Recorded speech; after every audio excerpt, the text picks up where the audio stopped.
Hi, I'm Hobie-Wan. This is Red Chair Reading. I'm in Encinitas at Moonlight Beach. We are reading The House on the Cliff, a Hardy Boys mystery. Chapter 14, Captured. Let's go. Joe gave a start. "It is Dad," he whispered hoarsely. "He found the smuggler's hideout." Frank nudged his brother warningly. "Not so loud." The boys' worst fears were realized. Their father was not only a prisoner of the smugglers, but also his life was being threatened. "Write that note," Snapman demanded. "I won't write it," Fenton Hardy replied in a weak but clear voice. The chief persisted. "You heard what I said. Write it, or be left here to starve." "I'll starve. You'll change your mind in a day or two. You think you're hungry now, but wait until we cut off your food entirely. Then you'll see. You'll be ready to sell your soul for a drop of water or a crumb to eat." "I won't write it. Look here, Hardy. We're not asking very much. All we want you to do is to write your wife that you're safe and tell her to call off the police and those kids of yours. They're too nosy. Sooner or later, someone is going to trace me here," came Mr. Hardy's faint reply. "And when they do, I can tell them enough to send you to prison for the rest of your life." There was a sudden commotion in the room, and 2 or 3 of the smugglers began talking at once. "You're crazy," shouted Snapman, but there was a hint of uneasiness in his voice. "You don't know anything about me. I know enough to have you sent up for attempted murder, and you're about to try it again. You're too smart, Hardy. That's all the more reason why you're not going to get out of here until we've gone. And if you don't cooperate, you'll never make it. Our next big shipment's coming through tonight, and then we're skipping the country. If you write that letter, you'll live. If you don't, it's curtains for you, Malone. If you don't, it's curtains for you." Frank and Joe were shaken by the dire threats, but they must decide whether to go for help or to stay and risk capture and try to rescue their father. "You can't scare me, Snapman," the detective said. "I have a feeling your time is up. You're never going to get that big shipment." The detective's voice seemed a little stronger, the boys felt. Snapman laughed. "I thought you were smart, but you're playing a losing game, I warn you. And how about your family? Are you doing them a service by being so stubborn?" There was a silence for a moment. Then Fenton Hardy answered slowly. "My wife and boys would rather know that I died doing my duty than have me come back to them as a protector of smugglers and criminals." "You have a very high sense of duty," sneered Snapman, "but you'll change your mind." "Are you thirsty?" There was no reply. "Are you hungry?" Still no answer. "You know you are, and it'll be worse. You'll die of thirst and starvation unless you write that note." "I'll never write it." "All right, come on, men. We'll leave him to himself for a while and give him time to think about it." Frank squeezed Joe's arm in relief and exhilaration. There was still a chance to save their father. Footsteps echoed as Snapman and the others left the room and walked through the corridor. Finally, the sounds died away and the door slammed. Joe made a move toward the door, but Frank held him back. "We'd better wait a minute," he cautioned. "They may have left someone on guard." The boys stood still, listening intently, but there were no further sounds from beyond the door. At length, satisfied that his father had indeed been left alone, Frank felt for the knob. Noiselessly, he opened the door about an inch, then peered into the corridor, which was dimly lighted from one overhead bulb. There was no sign of a guard. 3 doors opened from the corridor, 2 on the opposite side from where the brothers were standing, and another at the end. The passage was floored with planks and had a beamed ceiling like a cellar. Frank and Joe quickly figured where their father was and sped across the planks to the room. They pushed open the door of the almost dark room and peered inside. There was a crude table and several chairs. In one corner stood a small cot. On it lay Fenton Hardy. He was bound hand and foot to the bed and so tightly trussed that he was unable to move more than a few inches in any direction. He was flat on his back, staring up at the ceiling of his prison.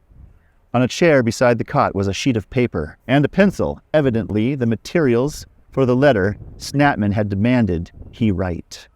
"Dad!" Frank and Joe cried softly. The detective had not heard the door open, but now he looked at his sons in amazement and relief. "You're here," he whispered. "Thank goodness. The boys were shocked at the change in their father's appearance. Normally a rugged-looking man, Fenton Hardy now was thin and pale. His cheeks were sunken and his eyes listless. "We'll have you out of here in a minute," Frank whispered. Hurry, the detective begged.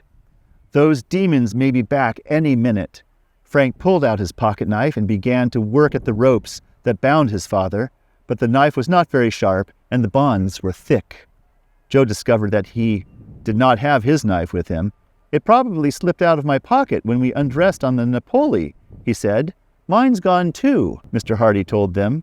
"Snapman took everything I had in my pockets, including concentrated emergency rations. Have you anything sweet with you?" Joe pulled out the candy bar from his pocket and held it so Mr. Hardy could take a large bite of the quick energy food. Meanwhile, his eyes roamed over the room in search of something sharp, which he might use to help Frank with the ropes. He saw nothing. Mr. Hardy finished the candy bar, bite by bite.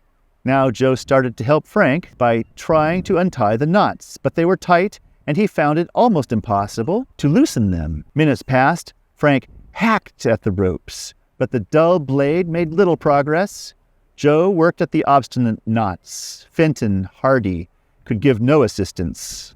All were silent. The only sound was the heavy breathing of the boys and the scraping of the knife against the ropes. At last, Frank was able to saw through one of the bonds, and the detective's feet were free. His son pulled the ropes away and began to work on the ones that bound his father's arms. As he reached over with the knife, there came a sound that sent a feeling of terror through the Hardys. It was a heavy footstep beyond the corridor door. Someone was coming back. Frank worked desperately with the knife, but the ropes still held stubbornly. The dull blade seemed to make almost no impression, but at last a few strands parted. Finally, with Fenton Hardy making a mighty effort and Joe clawing at the rope with his fingers, it snapped. The detective was free, but the footfalls of the approaching smuggler came closer. "Quick," Frank whispered as he flung the ropes aside. I can't hurry," Mr. Hardy gasped. "I've been tied up so long, my feet and legs are numb." "But we've got to hurry, Dad," Frank said excitedly. "If you can stand up, I'll do my best," his father replied, as the boys rubbed his legs vigorously to restore full circulation. "We must run before those crooks come," Joe said tensely. If this is interesting to you, please be sure to boop the like button. You'll help the video spread to other people, and thank you very much. Fenton Hardy got to his feet as hastily as he could, but when he stood up, the detective staggered and would have fallen if Frank had not taken his arm. He was so weak from hunger that a wave of dizziness came over him. He gave his head a quick shake and the feeling passed. "All right, let's go," he said, clinging to both boys for support. The three hastened out the door of the room and across the corridor to the cave. As they entered it, Mr. Hardy's knees buckled. In desperation, his sons picked him up. "You go on," he whispered. "Leave me here. I'm done for." "I'm sure all of us can make it," Joe said bravely. They reached the far door, but the delay had been costly. Just as Frank opened it, clicking off his flashlight, the corridor door was flung open and the ceiling light snapped on. Frank and Joe had a confused glimpse of the dark man whom they had seen at the pond that afternoon. "Snapman!" Two rough-looking companions crowded in behind him. "What's going on here?" Snapman exclaimed, apparently not recognizing the group for a moment. "It's the Hardys!" one of the other men cried out. The fleeing trio started down the steps but got no farther than the landing when the smugglers appeared at the stairway and rushed down after them. "Stop!" cried Snapman, jumping down the last 3 steps and whipping an automatic from his hip pocket. The place was flooded with light. As Snapman drew closer, Frank crouched for a spring, then leaped directly at the smuggler. He struck at the man's wrist, and the revolver flew out of his grasp. It skidded across the landing and clattered down the steps. Frank closed in on the man. Snapman had been taken completely by surprise. Before he could defend himself, Frank forced him against the wall. Check that out.